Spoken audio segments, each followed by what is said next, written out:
ನಮಸ್ಕಾರ, ನಾನು Guru. Welcome back to the channel. So ನೀವು ನೋಡ್ತಾ ಇರ್ಬೋದು, ಆಲ್ರೆಡಿ ಒಂದು ಪೊಸಿಷನ್ ತೊಗೊಂಡಿದ್ದೀನಿ MMP ಅಂತ ಒಂದು ಸ್ಟಾಕ್ದು. ಸೊ ಸ್ಟಾಕ್ ನೋಡಿದ್ರೆ ಒಂದು ಒಳ್ಳೆ ಇದರಲ್ಲಿ ಸಿಕ್ಕಿದೆ ನನಗೆ. ಸೊ ಎಕ್ಸ್ಪೆಕ್ಟೆಡ್ ಇದೆ ನನಗೆ ಇಲ್ಲಿಂದ ಒಂದು ಅಟ್ಲೀಸ್ಟ್ ಒಂದು 3-4 ಪಾಯಿಂಟ್ ಸಿಗುತ್ತೆ ಅಂತ ಹೇಳಿ. ಸೊ ಸ್ಟಾಕ್ನ ನಾವು ಒಂದು ಡೈಲಿ ಟೈಮ್ ಫ್ರೇಮಲ್ಲಿ ನೋಡಿದ್ರೆ ಸ್ಟಾಕ್ ಒಂದು ಒಳ್ಳೆ ಬ್ರೇಕ್ಔಟ್ನ ಕೊಟ್ಟಿದೆ. ಸೊ ನೀವು ಇಲ್ಲಿ ನೋಡ್ತಾ ಇರ್ಬೋದು, ಈ ರೇಂಜ್ ಏನಿದೆ ಲೈಕ್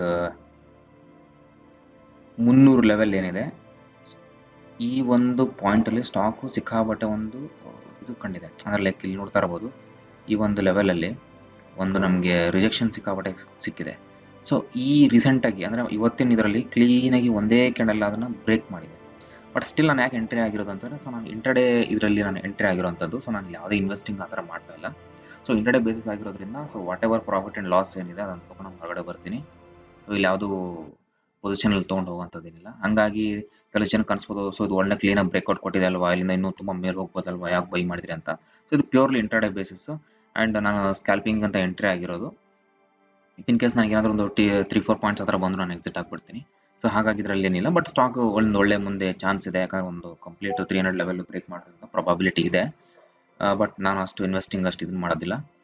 ನೋಡೋಣ, ನಾನು ಆಲ್ರೆಡಿ ಪೊಸಿಷನ್ನ ತೊಗೊಂಡಿದ್ದೀನಿ. ಸೊ ನಾನು 5 ಮಿನಿಟ್ಸ್ ಟೈಮ್ ಫ್ರೇಮಲ್ಲಿ ತೋರಿಸ್ತೀನಿ ನಿಮಗೆ ನಾನು ಯಾಕೆ ಎಂಟ್ರಿ ಆದೆ ಅಂತಂದೇಳಿ. ಸೊ 5 ನಿಮಿಷ ಟೈಮ್ ಫ್ರೇಮಲ್ಲಿ ನಾವು ಹೋದ್ವಿ ಅಂತಂದರೆ, ಸೊ ಇಲ್ಲಿ ನೋಡ್ತಾ ಇರ್ಬೋದು ನಮಗೆ ಕಂಟಿನ್ಯೂಸ್ ಆಗಿ ಇಲ್ಲಿಂದ ಗ್ರೀನ್ ಕ್ಯಾಂಡಲ್ ಮಾಡ್ಕೊಂಡು ಹೋಗ್ತಾ ಇದೆ. ಸೊ ಯಾವಾಗ ಆಗಲಿ ನಾವು ಈ ಥರ ಕಂಟಿನ್ಯೂಸ್ ಆಗಿ ಗ್ರೀನ್ ಕ್ಯಾಂಡಲ್ ಆಗ್ತಾ ಇದೆ ಅಂತಂದರೆ, ಆ ಸ್ಟಾಕಲ್ಲಿ ನಾವು ಅಂದರೆ ಫರ್ದರ್ ಬೈಯಿಂಗ್ ಏನು ಮಾಡ್ತೀವಿ ಅದು ಒಂದು ತಪ್ಪಾಗುತ್ತೆ. ಯಾಕಂತಂದರೆ ಇಷ್ಟು ಕಂಟಿನ್ಯೂಸ್ ಆಗಿ ಏನು ಮೂಮೆಂಟ್ ಏನಾಗಿದೆ, ಈಗ ನೀವು ಇಲ್ಲಿಂದ ನಾವು ಒಂದು ಕ್ಯಾಲ್ಕುಲೇಟ್ ಮಾಡಿದ್ವಿ ಅಂತಂದರೆ ಈ ಪಾಯಿಂಟಿಂದ, ಸೊ ಆಲ್ಮೋಸ್ಟ್ ಅದು 30 ಪಾಯಿಂಟ್ಸು ಹೋಗಿರೋವಂಥದ್ದು, 10% ಇಲ್ಲಿಂದ ಹೋಗಿರೋವಂಥದ್ದು. ಸೊ ನೀವು ಈ ಪಾಯಿಂಟಲ್ಲಿ ಯಾರು ಎಂಟ್ರಿ ಆದ್ರಿ ಅಂತಂತಂದರೆ, ಸೊ ಇಲ್ಲಿಂದ ನಿಮಗೆ ಆಲ್ಮೋಸ್ಟ್ 10 ಪಾಯಿಂಟ್ಸ್ ಬಿದ್ದಾಗ ಏನಾಗ್ಬಿಡ್ತೀರಾ, ಟ್ರ್ಯಾಪ್ ಆಗಿ ಇದರಿಂದ ಕೆಳಗಡೆ ಬರ್ಬೋದು ಅನ್ನೋ ಒಂದು ಬೈಕ್ ನಾವು ಎಕ್ಸಿಟ್ ಆಗ್ಬಿಡ್ತೀವಿ. ಸೊ ಹಾಗಾಗ್ಬಿಟ್ಟು ಈ ಥರ ಕಂಟಿನ್ಯೂಸ್ ಆಗಿ ಗ್ರೀನ್ ಕ್ಯಾಂಡಲ್ ಆಗ್ತಾ ಇದೆ ಅಂದರೆ ಅದನ್ನು ಅವಾಯ್ಡ್ ಮಾಡಿ ಬೈ ಮಾಡೋವಂಥದ್ದು. ಸೊ ಒಂದು ವೇಳೆ ನೀವೇನಾದರೂ ಎಂಟ್ರಿ ಆಗೋದಾಗಿದೆ ಅಂತಂದರೆ ಇದು ರೈಟ್ ಪಾಯಿಂಟ್. ಈ ಒಂದು ಪಾಯಿಂಟ್ ಏನಿದೆ, ಇಲ್ಲಿಂದ ಏನಾದರೂ ಈ 310 ಲೆವೆಲ್ ಏನಾದರೂ ನೋಡಿಕೊಂಡು ಎಂಟ್ರಿ ಆಗಿದ್ರೆ ಇಟ್ಸ್ ಅ ಗುಡ್. ಇಲ್ಲಿಂದ ನಿಮ್ಗೆ ಒಂದು ಒಳ್ಳೆ ಮೂಮೆಂಟ್ ಸಿಕ್ಕಿರೋದು, 10 ಪಾಯಿಂಟ್ ಸಿಕ್ಕಿರೋದು. ಸೊ ಹಾಗಾಗಿ ಈ ಥರ ಕಂಟಿನ್ಯೂಸ್ ಗ್ರೀನ್ ಕ್ಯಾಂಡಲ್ ಆಗ್ತಾಯಿದೆ ಅಂತಂದರೆ ಎಂಟ್ರಿ ಆಗೋದಕ್ಕೆ ಹೋಗಬಾರ್ದು. ಸೊ ನಾನು ಎಂಟ್ರಿ ಆಗಿರೋ ಉದ್ದೇಶ ಏನಂತಂದರೆ, ಇಲ್ಲಿ ನಮಗೆ ಕ್ಲೀನಾಗಿ ಈ ಥರ ಒಂದು ಲೈಕ್ ಈಗ ಒಂದು ಮೂಮೆಂಟ್ ಕೊಟ್ಟು ಕೆಳಗೆ ಬಂದುಬಿಟ್ಟು ಸೊ ಮತ್ತೆ ಅದೇನು ಮಾಡ್ತು, ಟ್ರ್ಯಾಪ್ ಮಾಡ್ತು ಮೇಲೆ ಹೋಗೋ ಥರ. ಸೊ ಇಲ್ಲಿ ಮತ್ತೆ ಟ್ರ್ಯಾಪ್ ಆಗಿರ್ತಾರೆ. ಸೊ ಇಲ್ಲಿ ಕ್ಯಾಂಡಲ್ನ ನೋಡ್ತಾ ಇರ್ಬೋದು, ಕಂಪ್ಲೀಟ್ ರಿಜೆಕ್ಷನ್ ಕ್ಯಾಂಡಲ್ ಇದು 5 minutes time frame. It's only 5 minutes time frame. ಓಕೆನಾ, ಇಲ್ಲಿ ಯಾವುದೇ ರೀತಿ ಹೈಯರ್ ಟೈಮ್ ಫ್ರೇಮ್ ನೋಡಿ ಇದನ್ನು ಮಾಡ್ತಾ ಇಲ್ಲ. ಸೊ ಪ್ಯೂರ್ಲಿ ಇಂಟ್ರಾಡೇ ಆಗಿರೋದ್ರಿಂದ, ಸ್ಕ್ಯಾಲ್ಪಿಂಗ್ ಟ್ರೇಡ್ ಆಗಿರೋದ್ರಿಂದ, ಸೊ ಇಲ್ಲಿ ಯಾವುದೇ ರೀತಿ ಇದನ್ನಿಲ್ಲ. ನಾನು ಸ್ಕ್ಯಾಲ್ಪಿಂಗ್ ಅಂದರೆ ಇಟ್ಸ್ ಸೆಕೆಂಡ್ಸಲ್ಲಿ ಮಾಡೋಂಥದ್ದು, ನಾನು ಹಿಂದಿನ ವೀಡಿಯೋದಲ್ಲೇ ಹೇಳಿದ್ದೀನಿ, ಮಿನಿಟ್ಸಲ್ಲಿ ಮಾಡೋಂಥದ್ದು. ಬಟ್ ಸ್ಟಾಕ್ಸ್ ಏನಾಗುತ್ತೆ ಅಂತಂದರೆ ಕೆಲವೊಂದು ಸಲ ಮೂಮೆಂಟ್ ಕೊಡಲ್ಲ. ಸೊ ನಾವು ಏನು ಅನ್ಕೊಂಡ್ಬಿಟ್ಟಿರ್ತೀವಿ, ಒಂದು 2 ನಿಮಿಷದಲ್ಲಿ ಎಂಟ್ರಿ ಎಕ್ಸಿಟ್ ಆಗಬೇಕು ಅಂತಂದೇಳಿ, ಸ್ವಲ್ಪ ಟ್ರ್ಯಾಪ್ ಆಗಿಬಿಡ್ತೀವಿ. ಸೊ ಇಟ್ ಟೇಕ್ಸ್ ಟೈಮ್, ಒಂದ್ಸಲ ಅವರ್ವರೆಗೂ ಟೈಮ್ ತೊಗೊಂಡೋಗ್ಬಿಡುತ್ತೆ. ಹಾಗಾಗಿ ಸ್ಟಿಲ್ ನೋಡೋಣ, ನಾನು ಆಲ್ರೆಡಿ 313.60 ಎಂಟ್ರಿ ಆಗಿರೋಂಥದ್ದು. ಸೊ ನಾನು 2 ಪ್ರಾಫಿಟಲ್ಲಿ ಇದ್ದೀನಿ, ಇಲ್ಲ ಮತ್ತೆ ಲಾಸಿಗೆ ಬಂತು. ಓಕೆ, ಸೊ ನೋಡೋಣ ಇದು ಏನಾಗುತ್ತೆ ಅಂತಂದೇಳಿ. ಸೊ ನನ್ನ ಎಕ್ಸ್ಪೆಕ್ಟೇಷನ್ ಇದೆ, ಇನ್ ಕೇಸ್ ತುಂಬ ಆಟಾಡ್ತಾ ಇದೆ ಅಂತಂದರೆ ಸೊ ನಾನು C2C ತೆಗೆದುಬಿಟ್ಟು ಎಕ್ಸಿಟ್ ಆಗಿಬಿಡ್ತೀನಿ. ಅಥವಾ ಏನಾದರೂ ಒಂದು ಸ್ವಲ್ಪ 1-2 ರೂಪಾಯಿ ಆ ಥರ ಕಂಡ್ರೂ ಸಹಿತ ನಾನು ಎಕ್ಸಿಟ್ ಆಗಿಬಿಡ್ತೀನಿ. ಸ್ವಲ್ಪ ಎಂಟ್ರಿ ಇನ್ನು ಸ್ವಲ್ಪ ಮೇಲೆ ತೊಗೊಂಡಿದ್ರೆ ಚೆನ್ನಾಗಿರ್ತಾ ಇತ್ತು. ಲೈಕ್ ಒಂದು ಈ ಲೆವೆಲಲ್ಲಿ ನಾವು ಎಂಟ್ರಿ ಆಗಿದ್ದಿದ್ರೆ 318 ಈ ಲೆವೆಲಲ್ಲಿ ಸ್ವಲ್ಪ ಸಿಕ್ಕಿದ್ರೆ ಚೆನ್ನಾಗಿರೋದು. ಬಟ್ ಸ್ಟಿಲ್ ನಾವು 313.60 ಎಂಟ್ರಿ ಆಗಿರೋದು, ಇದೊಂದು ಎಂಟ್ರಿ ಪಾಯಿಂಟು. ನೋಡೋಣ ಇಲ್ಲಿಂದ ಏನಾಗುತ್ತೆ. ಸೊ ಒಂದು ಫಾಲ್ ಆದರೆ so will book a profit. Stay tune.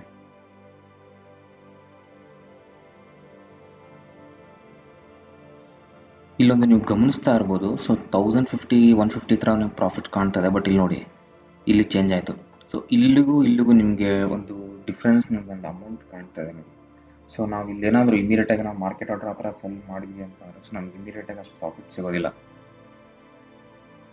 So almost 65 ಪೈಸೆ ಅಷ್ಟು ಡಿಫ್ರೆನ್ಸ್ ಇದೆ ಈ ಒಂದು ಗ್ಯಾಪಲ್ಲಿ. ಸೊ ಹಾಗಾಗ್ಬಿಟ್ಟು ನಮ್ಗೆ ಅಷ್ಟು ಪ್ರಾಫಿಟ್ ಸಿಗೋಲ್ಲ. ಸೊ ನಾವು ನೋಡಿಬಿಟ್ಟು ಎಕ್ಸಿಟ್ ಆಗಬೇಕು. ಸೊ ಇಲ್ಲಿ ಪ್ರೈಸನ್ನು ತೋರಿಸ್ತಾ ಇದೆ 312.45 ಅಂತಂದೇಳಿ. ಬಟ್ ಇಲ್ಲಿ ನಮ್ಗೆ 1150 ಅಂತ ತೋರಿಸ್ತದೆ. ನಾನು ಏನಾದರೂ ಇಮಿಡಿಯೇಟಾಗಿ ಬುಕ್ ಮಾಡಿದೆ, ನನಗೆ 1150 ಸಿಗೋಲ್ಲ. ಸೊ ನಾನು ಸ್ಟಿಲ್ ಒಂದು 50 ಪೈಸೆ ಅಷ್ಟು ನಾನು ಲೂಸ್ ಮಾಡ್ಕೊಳ್ತೀನಿ. ಸೊ ಹಾಗಾಗಿ ಈ ಥರದ ಇದು ಸ್ವಲ್ಪ ಇಲ್ಲಿಕ್ವಿಡ್ ಸ್ಟಾಕು. ಸೊ ಇದರಲ್ಲಿ ನಿಮಗೆ ವಾಲ್ಯೂಮ್ ಅಷ್ಟು ಜಾಸ್ತಿ ಇಲ್ಲ. ಸೊ ಈ ಥರ ಸ್ಟಾಕ್ಸ್ ತುಂಬ ಹುಷಾರಾಗಿ ಮಾಡಬೇಕು. ಸೊ ಬೇರೆ ನಾರ್ಮಲ್ ಸ್ಟಾಕ್ಸ್ಗಳಲ್ಲಿ ಈ ಥರ ಎಕ್ಸಾಂಪಲಿಗೆ ನಾವು ಸ್ವಲ್ಪ ವಾಲ್ಯೂಮ್ ಇರೋಂಥ ಸ್ಟಾಕ್ಸಿಗೆ ಹೋಗಿ ನೋಡೋಣ, ಚೆಕ್ ಮಾಡೋಣಂತೆ. ಯಾವುದಾದ್ರೂ ಒಂದು ಮೂಮೆಂಟ್ ಆಗಿರೋಂಥ ಸ್ಟಾಕು. ಸೊ ಇದು ಓಕೆ, ಪರವಾಗಿಲ್ಲ, ಇದು ಸ್ವಲ್ಪ ಇದೆ.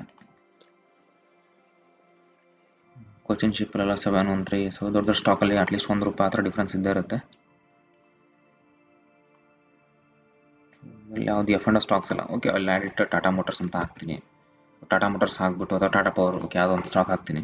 ಸೊ ಈ ಥರ ಸ್ಟಾಕ್ಸಲ್ಲಿ ನೋಡಿ, ಇಲ್ಲಿ ನಿಮಗೆ 435, 55 ಅಂದರೆ ಆಲ್ಮೋಸ್ಟ್ 15 ಪೈಸಾ 16 ಪೈಸಾ ಅಷ್ಟು ಡಿಫ್ರೆನ್ಸ್ ಇರುತ್ತೆ. ಬಟ್ ಈ ಥರದ ಇಲ್ಲಿಕ್ವಿಡ್ ಸ್ಟಾಕ್ಸಲ್ಲಿ ಅಷ್ಟು ಡಿಫ್ರೆನ್ಸು ಸ್ವಲ್ಪ ಜಾಸ್ತಿ ಇರುತ್ತೆ. ಸೊ ಹಾಗಾಗಿ ನೋಡ್ಕೊಂಬಿಟ್ಟು ಇದು ಮಾಡಬೇಕು. ಸೊ ಆ ಕಣ್ಮುಂದೆ ಅಷ್ಟೇನು ಪ್ರಾಫಿಟ್ ಕಾಣುತ್ತೆ, ಆ ಪ್ರಾಫಿಟ್ ನಮ್ಮದಲ್ಲ. ಸೊ ಅದು ನಮ್ಮ ಇದರಲ್ಲಿ ಇರಬೇಕು. ಓಕೆ, ನೋಡೋಣ. ಸೊ ಎಕ್ಸ್ಪೆಕ್ಟೇಷನ್ ಇದೆ ಇನ್ನೂ ಕೆಳಗೆ ಬರಬೇಕು ಅಂತ 310 ಆಸ್ಪಾಸು.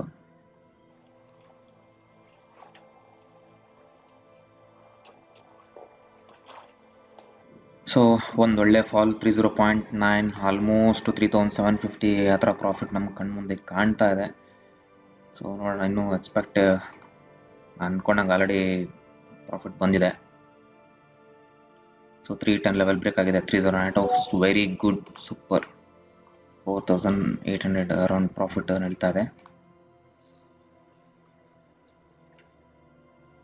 ಇಲ್ಲಿಗೆ ನಾವು ಬುಕ್ ಮಾಡಿಬಿಡೋದು ಒಂದು ಒಳ್ಳೆ ಇದು ಇರುತ್ತೆ. ಆಲ್ಮೋಸ್ಟ್ 308 ಆ ಥರ ಕಾಣ್ತಾ ಇದೆ. ಬಟ್ ಇಲ್ಲಿ ನೋಡಿದಿರ್ಬೋದು, ಇಲ್ಲಿ ಯಾವುದೇ ರೀತಿ ಚೇಂಜಸ್ ಆಗ್ತಾ ಇಲ್ಲ. ಸೊ ಇದು ತುಂಬ ಇಂಪಾರ್ಟೆಂಟ್. 308 ಇಲ್ಲಿ ಆಗ್ತಾಯಿದೆ, ಬಟ್ ಇಲ್ಲಿ 30.95 ಇದೆ. ಸೊ ಇದು ತುಂಬ ಇಂಪಾರ್ಟೆಂಟ್. ಇಲ್ಲಿ ಚೇಂಜ್ ಆದರೆ ಇದು ಮಾಡ್ಬೋದು. ಆಮೇಲೆ 1000 ಕ್ವಾಂಟಿಟಿ ಆಗಿರೋದ್ರಿಂದ ಸೊ ಇಲ್ಲಿ 1000 ಕ್ವಾಂಟಿಟಿ ತೊಗೊಳೋದಕ್ಕೂ ರೆಡಿ ಇರಬೇಕು ಇಲ್ಲಿ. ಸೊ ಅದು ಒಂದು. ಸೊ ಅಲ್ಲಿ ನಾನೊಂದು ಆರ್ಡರ್ ಹಾಕಿ ಬಿಟ್ಬಿಡ್ತೀನಿ 308.10 ಆ ಥರ. So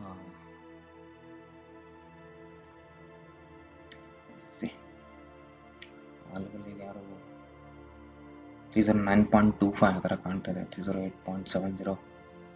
so let us see. ಒಂದು ಒಳ್ಳೆ ಫಾಲ್ ಏನೋ ಆಗಿದೆ, ಬಟ್ ಅದೇ ಪ್ರಾಫಿಟ್ ತೊಗೊಳಕ್ಕಾಗ್ತಿಲ್ಲ. ಯಾಕಂತಂದರೆ ಅಲ್ಲಿ ಯಾರು ಇವರಿಲ್ಲ. ಸೊ 1000 ಕ್ವಾಂಟಿಟಿ ಬೈ ಮಾಡೋರು ಇಲ್ಲಿ ಯಾರು ಇಲ್ಲ. ಸೊ ಈ ರೀಸನಿಂದ ನಮ್ಗೆ ಇಲ್ಲೇನ ಮಾಡಿದ್ವಿ ಅಂತ ನಮ್ಮ ಕಣ್ಮುಂದೆ 5,500 ಕಂಡು ನಮಗೆ ಪ್ರಾಫಿಟ್ ಬುಕ್ ಮಾಡೋಕ್ಕಾಗಲಿಲ್ಲ. ಸೊ ಇದೆಲ್ಲ ಆಗ್ತಾ ಇರುತ್ತೆ. ಸೊ ಅದಕ್ಕೆ ಹೇಳೋದು, ಈ ಥರ ಸ್ಟಾಕ್ಸಲ್ಲಿ ಸ್ವಲ್ಪ ಹುಷಾರಾಗಿ ಹ್ಯಾಂಡಲ್ ಮಾಡಬೇಕು. ನನಗದು ತುಂಬ ಈ ಥರ ಸ್ಟಾಕ್ಸಲ್ಲಿ ಮಾಡ್ತೀನಿ. ಸೊ ಅದು ಅಭ್ಯಾಸ ಇದೆ. ಸೊ ನೀವು ಯಾವುದು ಈ ಥರದ ಸ್ಟಾಕ್ಸ್ನ ಮಾಡಿಬಿಟ್ಟು ಇಲ್ಲಿ ಬಿಡಲ್ಲಿ ಸಿಕ್ಕಾಕೊಳ್ಳೋಕೆ ಹೋಗ್ಬೇಡಿ.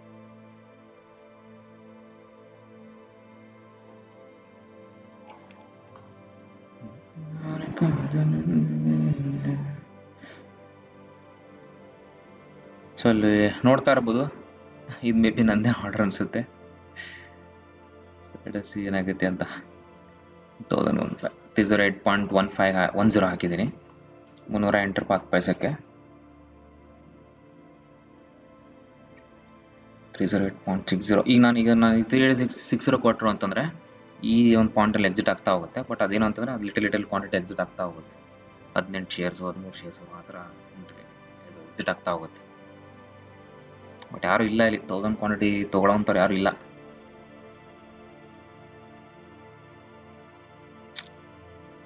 ಸೊ ಕಣ್ಮುಂದೆ ಪ್ರಾಫಿಟ್ ಕಾಣ್ತಾ ಇದೆ, ಬಟ್ ಸ್ಟಿಲ್ ಯಾರು ತೊಗೊಳೋರು ಇಲ್ಲದೆ ಇರೋದಕ್ಕೋಸ್ಕರ ಅಷ್ಟು ಕ್ವಾಂಟಿಟಿ ಸೊ ನೋಡ್ತಾ ಕೂರಬೇಕಾಗಿದೆ.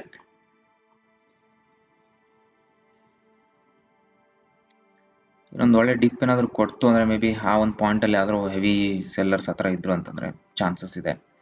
ನೋಡೋಣ ಏನಾಗುತ್ತೆ ಅಂತ. ಸೂಪರ್.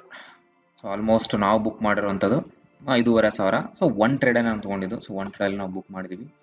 ಸೊ ಇಲ್ಲಿಂದ ಏನು ಟ್ರೇಡ್ ಮಾಡೋದಕ್ಕೆ ಹೋಗೋದಿಲ್ಲ. ಸೊ ಆಲ್ಮೋಸ್ಟ್ ನಾನು ಅಂದ್ಕೊಂಡಂಗೆ ಅಷ್ಟು ಬಂದಿರೋದ್ರಿಂದ. ಸೊ ಇಲ್ಲಿ ನೋಡ್ತಾ ಇರ್ಬೋದು. ಸೊ ಇಲ್ಲಿ ಮತ್ತೊಂದು ಸಲ ನಾನು ಹೇಳ್ತೀನಿ ನಾನು ಯಾವ ಥರ ಇದನ್ನು ಅನಾಲಿಸಿಸ್ ಮಾಡಿದೆ ಅಂತಂದೇಳಿ. ಸೊ ಫಸ್ಟ್ ನಾವು ಡೈಲಿ ಟೈಮ್ ಫ್ರೇಮಿಗೆ ಹೋಗ್ತೀವಿ. ಸೊ ಡೈಲಿ ಟೈಮ್ ಫ್ರೇಮಿಗೆ ಹೋದಾಗ ನಾನು ನಿಮ್ಗೆ ಹೇಳಿದೆ, ಈ 300 ಝೋನ್ ಏನಿದೆ, ಈ ಝೋನಲ್ಲಿ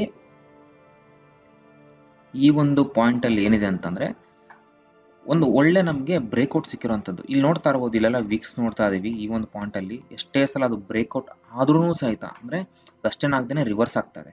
ಸೊ ಇಲ್ಲೂ ಅಷ್ಟೇ, ಇಲ್ಲಿ ಸಿಕ್ಕಾಬಟ್ಟೆ ಆಲ್ಟ್ ಮಾಡಿಬಿಟ್ಟು ಪ್ರೈಸು ಇಲ್ಲಿಂದ ಒಂದು ಬ್ರೇಕ್ಔಟ್ ಕೊಟ್ಟಿರೋವಂಥದ್ದು.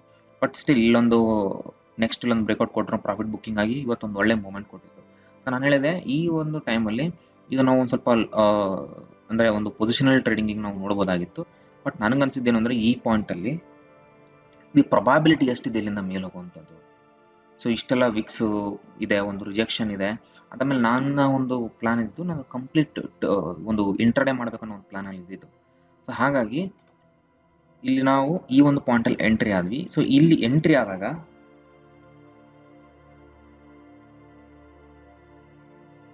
ಸೊ ಈ ಒಂದು ಪಾಯಿಂಟಲ್ಲಿ ನಾವು ಎಂಟ್ರಿ ಆಗಿರೋವಂಥದ್ದು ಈ ಒಂದು ಲೆವೆಲಲ್ಲಿ. ಸೊ ಇಲ್ಲಿಂದ ನಾನು ಏನು ಹೇಳಿದೆ, ಇಲ್ಲಿಂದ ಏನು 30 ಪಾಯಿಂಟ್ಸ್ ಇದೇನು ಹೋಯಿತು, ಸೊ ಇಲ್ಲಿಂದ ಒಂದೇ ಒಂದು ಕಂಟಿನ್ಯೂಸ್ ಗ್ರೀನ್ ಕ್ಯಾಂಡಲ್ ಆಗಿರೋದ್ರಿಂದ ನಮ್ಗೆ ಇಲ್ಲಿ ಏನಾಗುತ್ತೆ ಅಂದರೆ, ಈ ಒಂದು ಕಂಟಿನ್ಯೂಸ್ ಗ್ರೀನ್ ಕ್ಯಾಂಡಲ್ ಆಗಿರೋದ್ರಿಂದ ಸೊ ಕಂಟಿನ್ಯೂ ಬೈಯಿಂಗ್ ಬರೋದು ತುಂಬ ಕಷ್ಟ. ಸೊ ಹಾಗಾಗಿ ನಾನು ಏನು ಮಾಡಿದೆ, ಒನ್ಸ್ ಈ ಥರ ರಿವರ್ಸ್ ಬಂದ್ಬಿಟ್ಟು ಎಲ್ಲಿ ಮತ್ತೇನು ಹೋಯಿತು, ಸೊ ಈ ಒಂದು ಕ್ಯಾಂಡಲ್ ಕಂಪ್ಲೀಟ್ ನನಗೊಂದು ಇದು ಬಂತು, ಲೈಕ್ ಒಂದು ನಂಬಿಕೆ ಬಂತು. ಓಕೆ, ಈ ಒಂದು ಇದರಿಂದ ಒಂದು ಕಾನ್ಫಿಡೆನ್ಸು ಬಂತು ನನಗೆ, ಓಕೆ ಇಲ್ಲಿಂದ ಕೆಳಗಡೆ ಹೋಗ್ಬೋದು ಅನ್ನೋ ಇದಕ್ಕೆ. ಅದಕ್ಕೆ ನಾನು ಏನು ಮಾಡಿದೆ ಅಂದರೆ, ಈ ಒಂದು ಪಾಯಿಂಟಲ್ಲಿ ಈ ರಿಜೆಕ್ಷನ್ ನೋಡ್ಕೊಂಡ್ಬಿಟ್ಟು ಆಲ್ಮೋಸ್ಟ್ ಈ ಒಂದು ಕ್ಯಾಂಡಲಲ್ಲಿ ನಾನು ಈ ಥರ ಈ ಒಂದು ಕ್ಯಾಂಡಲ್ ಎಂಟ್ರಿ ಆಗಿರೋದು, ಇಲ್ಲಿಂದ ಇಲ್ಲಿವರೆಗೂ ನಾವು ಕ್ಯಾಪ್ಚರ್ ಮಾಡ್ಕೊಂಡು. ಸೊ ಇದು ಒಂದು ಸಿಂಪಲ್ ಟ್ರೇಡು, ಇದರಲ್ಲಿ ನಾನೇನು ತುಂಬ ಜಾಸ್ತಿ ಕಾಂಪ್ಲಿಕೇಶನ್ಸ್ ಥಿಂಗ್ಸ್ ಏನು ಹೇಳಿಲ್ಲ. ಯಾವ ಥರ ಸಿಂಪಲ್ಲಾಗಿ ಟ್ರೇಡ್ ಮಾಡ್ಬೋದು ಅನ್ನೋದು ನಾನು ಇಲ್ಲಿ ಹೇಳ್ತಾ ಇರೋದು. ಯಾವುದೇ ರೀತಿ ಜಾಸ್ತಿ ಇಂಡಿಕೇಟರ್ನ ಹಾಕೊಳ್ಳೋದು ಇದನ್ನು ಮಾಡ್ದೇ ನಾನು ಮಾಡ್ತಾ ಇರೋದು.